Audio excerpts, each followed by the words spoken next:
Hi, I'm Isabela Moner, and you are watching The Permanent Rain Press.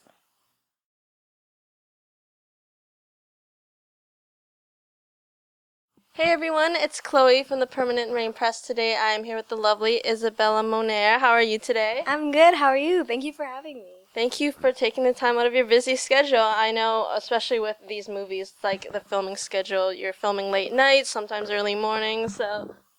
Yeah, I mean, we've been filming 5 days out of the week, 9.5 hours a day. You've been using every single minute of the day, 3 hours of school. It's crazy, and then sometimes they have me work on the weekends, do photo shoots or press, which I don't mind. Like, I love that kind of stuff. And I mean, I love it. And the minute I know that the day that I say I'm bored and I don't really want to do this is the day that I should probably stop doing it. It's the minute it's not fun. That's how I know it's not right. Basically, you're loving what you're doing right now, right? Yeah, I'm living the life. I gotta say, it's gotta be honest. I'm living my dream, so I couldn't ask for any better. That's fantastic. So I wanted to talk a bit about your recent projects, 100 Things to Do Before High School. Of course, just had the season finale just the other month. Your character CJ, of course, working with her, or not working, but alongside her best friends are kind of making their way through a bucket list of sorts during their final years of middle school. She's such a fun, optimistic character. What's your favorite part about this role?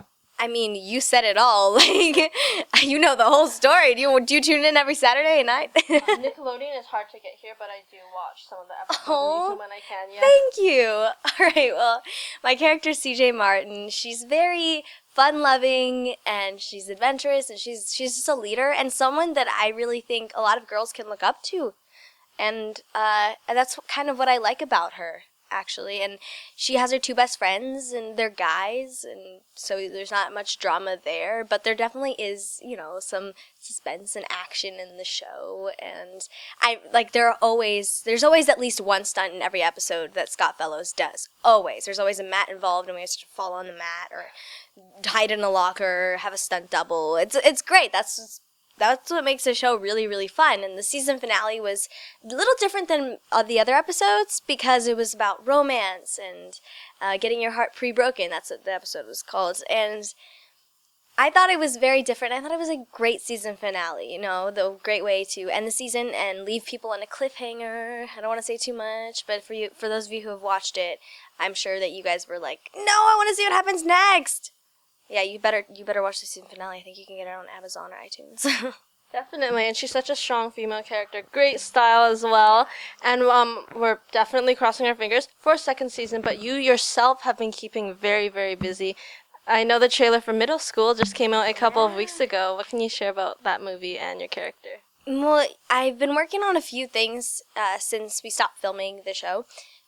For example, it's an animated movie that I can't really say much about, but it's gonna be a bunch of stars in it. It's gonna be great, and I play a villain, so that's a new thing for me. I've never played a villain, and I have to scream and shout and be evil. And then another movie that I've been working on that I'm really, really excited for everyone to see, and I love the character and love the story, is Middle School: The Worst Years of My Life, based on the book by James Patterson. And if you haven't read the book, it's basically about this kid named Rafe Kachadorian, who is new to this school. He's kind of a troublemaker, and this school is very tight with rules, and everything needs to be exactly the way it's in the rule book, and he doesn't like that, so he and his friend rebel. And my character comes in the story as his crush at first, and then she kind of helps him out towards the end. And I really like her because she's smart and optimistic and independent, and she really is all about like eco-friendly polar bears and animal support, and she's in part of like every single school club. So I really think that she's also a good role model for kids, because she's not the classic pretty girl crush. She's more of a smart girl. Like, you don't have to be pretty and popular to be liked by someone. Basically, what it's saying, you can be smart and independent and wear glasses and be vintage and funky to, just be yourself, and you'll be accepted and liked eventually. Definitely a fun, quirky character, and can't wait to see you on the big screens, of course. It is a wide release. And it's going to be October 7th in theaters all around, but I'm also working on so much stuff, right? So much stuff. I'm happy. I'm like, this is great. I feel like if I'm not working, I'm really bored, and I feel like I need to be working all the time. So speaking of which, I'm currently working on Legends of the Hidden Temple here in Vancouver, which I love ever so dearly. I just wish it didn't rain as much. It's a Nickelodeon movie, and it's coming out towards the end of the year.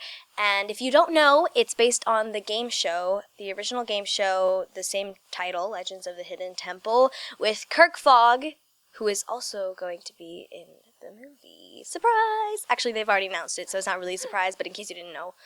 I've been saying that a lot in this interview, in case you didn't know. But yeah, he's in it, and he's great, he's funny, and a lot of the original elements that were in the game show are now in the movie. For example, like, they have really clever ways of putting it into the movie. I can't really say much, but for example, there's the Olmec head. The Olmec head, and he talks, and there's like the different teams. There's like different rooms, the Pit of the Pendulum, the Shrine of the Silver Monkey. The Silver Monkey's in it. We have to try to put it together at one point in the movie. So awesome. And Thak and Zuma. And there's a huge story to it, and I was really intrigued by it because, well, not only is it a big like tribute to the original game show, which I love and I've watched a lot of, but also because it's an action movie, and I've never done that, and it's just like, it's a great, that it's going to be good if it's based off of that game show.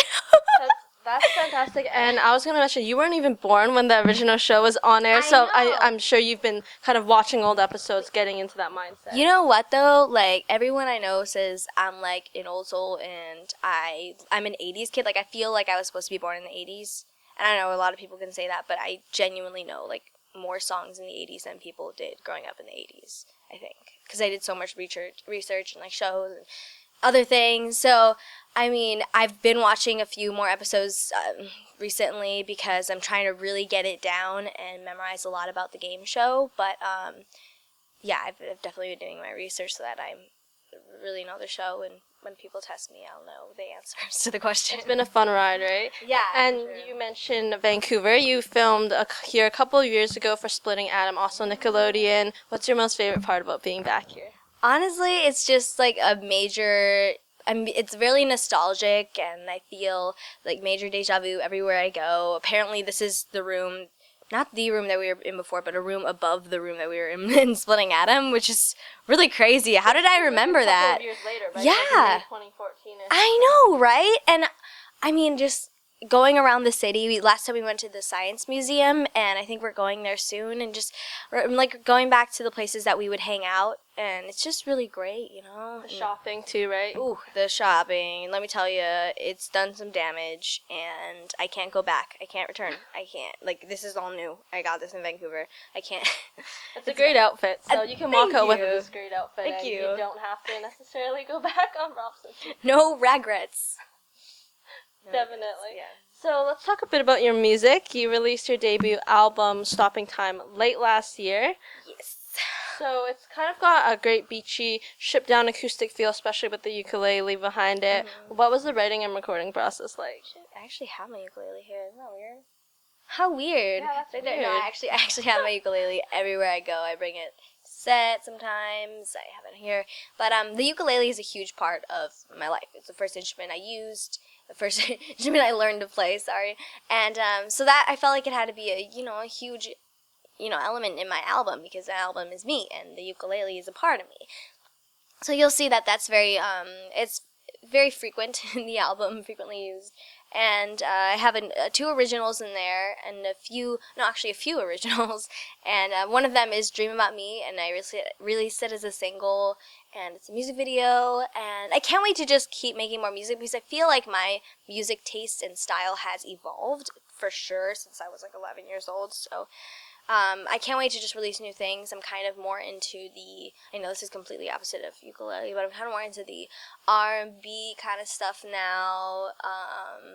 I think that's because I've been, like, listening to new people, for example. I don't know, like I like the jazzy stuff, so I've been listening to, like, Frank Sinatra, and then, like, I don't know, Stevie Wonder, like, all those kind of like classics, but, like, I want to incorporate more of that into my new music, and, all those sick beats that you can just vibe to. So.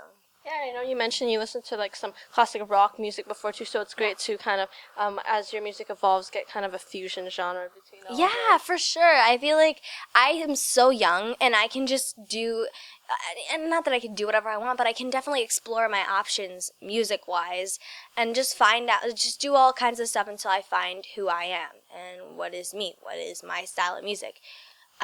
So right now I'm currently, into the R&B stuff. So who are two musicians you're listening to right now? Who's on your playlist? Kaylani, she's definitely on my playlist a lot. I like Tori Kelly's voice a lot. I like her music as well, but I love her voice, like her voice. But I also, male singer wise, I'm listening to a lot of Drake, J. Cole, yeah, a lot of Bryson Tiller. I mean, he's blowing up right now. I'm really happy for him because a year ago he said that in one of his songs that he was like living down under, and like finally he's got back up. I don't know. I'm like obsessed with music. And yeah, I just like those kinds of artists right now. Awesome, and something I wanted to mention, you mentioned you are young, you are still kind of finding your own with the music. How about acting-wise? I know you started on the theater, in the stage. Do you have any plans to return to that? Are you kind of focused on film and television right now? I would love to return to the stage, actually. I'm glad you asked that question. Honestly, if I could go back, like I would obviously right away go back. But it's really hard at this stage for me. It's kind of hard to go back to, Broadway because you have to be a certain like height and like you can't be taller than the actors on stage, and plus it's easier if you're over 18 to get into a show, and it's just like not the right timing for me. I haven't been able to find a show that I really want to be a part of. But as soon as I am maybe a bit older and really want to get back into there in New York, which I love New York, I would probably go back. I really want to. If you could be any ice cream flavor, which would you be and why? Chocolate chip cookie dough because it's everyone's favorite. No, it's not everyone's favorite, but I definitely would want to be chocolate chip cookie dough. Good answer, good answer. And that's about actually wraps things up. I'd like to thank you so much for taking the time to chat with us. Hello, my fans. I haven't found out a name for you guys yet, but we will. We will, I promise you. But I just want to let you know that I love you guys and thank you for your support. And I love the pictures that you tag me in and the accounts. They're really cute. And yeah, bye. Thank you.